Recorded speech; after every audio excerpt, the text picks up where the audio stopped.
currently a student of UCMS Delhi. I secured a rank of 2565 in NEET 2021 with a score of 660. मेरे biology में 360 और 360 आए थे. क्या बात है? आज मैं उसी की स्ट्रैटेजी बताऊंगी आपको कि कैसे आप भी वो स्कोर ला सकते हैं और एक अच्छी रैंक ला सकते हैं. ये वीडियो ज़्यादा लंबी नहीं होगी. मैं तुम्हें बस 4 इंपॉर्टेंट पॉइंट्स बताऊंगी जो तुम्हें फॉलो करने हैं, और जो गलतियां तुम करते हो वो तुम गलतियां कैसे नहीं करोगे. एज एन एस्पिरेंट मुझे भी ये था कि कोई मुझे एक राइट स्ट्रैटेजी बता दे, और एट द सेम टाइम मुझे ज़्यादा टाइम अपना स्क्रोलिंग में वेस्ट भी नहीं करना था. तो जल्दी से हम स्टार्ट करते हैं. फर्स्ट पॉइंट कि तुम्हें एनसीईआरटी पढ़नी है. तुम्हें सब यूट्यूब चैनल सब लोग बोलेंगे तुम्हें एनसीईआरटी पढ़नी है. मैं बोलूँगी तुम्हें एनसीईआरटी तब तक पढ़नी है जब तक तुम्हारी एनसीईआरटी जो है वो फट ना जाए. मेरी एनसीईआरटी इतनी ज़्यादा पढ़ी हुई थी कि वो एनसीईआरटी पूरी फट गई थी कि मुझे एट लास्ट में पीडीएफ से पढ़ना पड़ा था. तो इतनी एनसीईआरटी जब तुमने पढ़ ली है ना कि तुम्हारी एनसीईआरटी फटने लगी है, मैं उसको कहूँगी कि तुमने अच्छे से एनसीईआरटी तब पढ़ ली है. हाँ ठीक है, ये चीज़ समझ आती है कि तुम लोग एनसीईआरटी पढ़ पढ़ के इतनी बार बोर हो जाते हो, लेकिन एट लास्ट तुम्हें पढ़नी तो वही है ना, तो तुम तरीका बदल लो. प्यारी समझ गई.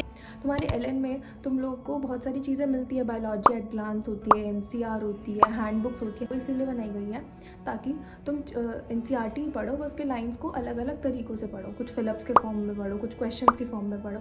वो तुम्हारे उन पॉइंट्स को भी कवर करेगा जो तुम एनसीईआरटी रीड करते टाइम ऐसे बस रीड कर देते हो और तुम्हारे वो पॉइंट तुम्हें याद नहीं हो. और एक बहुत इंपॉर्टेंट बात उन बच्चों के लिए जो अभी इसी साल नीट देने वाले हैं, जिनके अभी सिर्फ 2 महीने रहते हैं, उन लोगों के लिए सबसे इंपॉर्टेंट बात है कि लास्ट टाइम पे अपनी स्ट्रैटेजी को कभी भी चेंज. तुम एनसीईआरटी पढ़ के बोर हो गए हो, समझ आता है, लेकिन इसका मतलब ये नहीं है कि तुम लास्ट टाइम पे मॉड्यूल्स पे स्विच कर जाओगे या किसी और चीज़ पे स्विच कर जाओगे. मटीरियल चेंज करने का कोई फ़ायदा नहीं होगा, बल्कि वो तुम्हें और लॉस कर सकता है.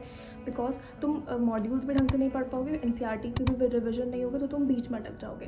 तो उसकी बेटर है कि तुम एनसीईआरटी ही रिवाइज करते. जिन बच्चों को ये डाउट है कि अगर एनसीईआरटी पढ़ी तो एनसीईआरटी से बाहर के क्वेश्चन, जो हमारे एक्स्ट्रा एज के क्वेश्चन होते हैं, जो रैंक बेस्ड क्वेश्चन होते हैं, लाइक 360 में से हम 340 तो अगर एनसीईआरटी से स्कोर कर लेते हैं, तो जो बच्चे 20 नंबर हैं वो कैसे स्कोर करेंगे. तो उसके लिए भी मैं आगे स्ट्रैटेजी बताऊंगी कैसे तुम्हें एनसीईआरटी को और एनोटेट करना है, कैसे उसको और अच्छा बना सकते हो तुम. वो मैं आगे अपने आने वाले पॉइंट्स में बताऊँ. सेकेंडली जो होता है वो होता है कि प्रीवियस ईयर क्वेश्चंस करने हैं. प्रीवियस ईयर क्वेश्चंस मुझे पता है तुम लोग को सबको पता होगा कि प्रीवियस ईयर क्वेश्चंस करने हैं, लेकिन उसमें तुम क्या गलती करते हो.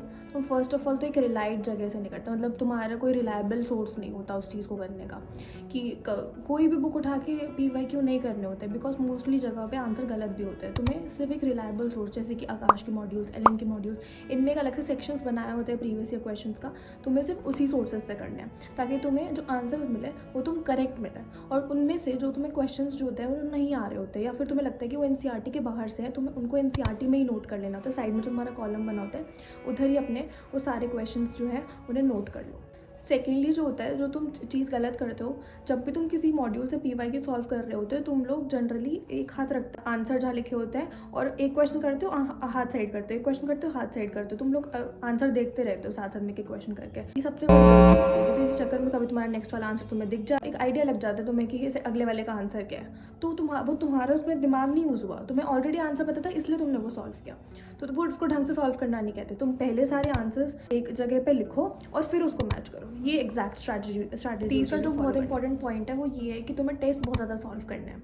लाइक बहुत बच्चे होते हैं जो डर जाते हैं टेस्ट सॉल्व करने में, क्योंकि उनको लगता है कि जब हम पूरा सिलेबस कर लेंगे, जब हम अच्छे से कर लेंगे, वो अच्छे से कभी टाइम आता ही नहीं है. ठीक है, तो कभी तुम्हें अच्छे से आने के लिए वेट नहीं करना.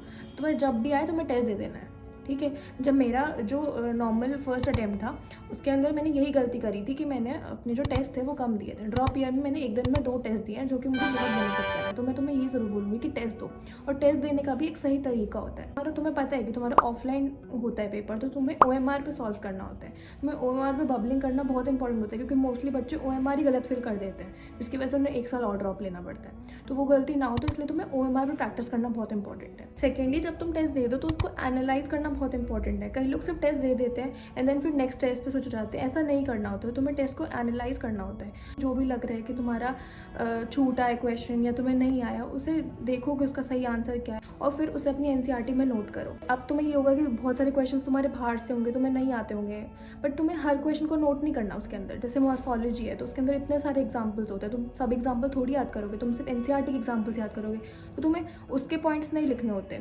तुम्हें जो भी तुम्हें रेलेवेंट चीज़ें लग रही हैं उसको नोट करो एनसीईआरटी में अपने साइड में, ताकि अगली बार जब तुम रिवाइज करो एनसीईआरटी तो तुम वो वाले पॉइंट्स तुम्हारे दिमाग में आ चुके होंगे ऑलरेडी. फिर टेस्ट में अगर वो क्वेश्चन रिपीट होंगे तो तुम्हें हमेशा एनसीईआरटी पढ़ती थी. ठीक है, मैंने कभी मॉड्यूल्स नहीं पढ़े.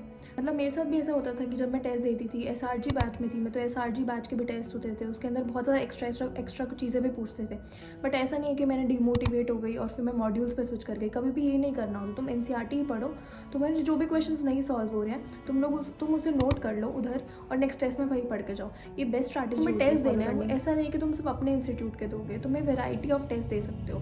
मतलब अपने इंस्टीट्यूट के तुम्हारे खत्म हो गया, तुम्हें लग रहा है कि तुम्हें और टेस्ट देने का मन कर रहा है, या वो देने भी चाहिए, मेरे को ऐसा लगता है। अलग अलग इंस्टीट्यूट के टेस्ट ट्राई करो, आकाश के दे लो, टारगेट PMT के दे लो, हर इंस्टीट्यूट के तुम टेस्ट दे सकते हो। तुम्हारा लास्ट गोल्डन पॉइंट आता है, वो ये आता है कि तुम्हें शॉर्ट नोट्स बनाना बहुत इंपॉर्टेंट है। ये मेनली स्ट्रैटेजी उन बच्चों के लिए जिनका अभी 2 महीने में नीट है और जिन्होंने 5-6 बार NCERT पढ़ लिया, ठीक है।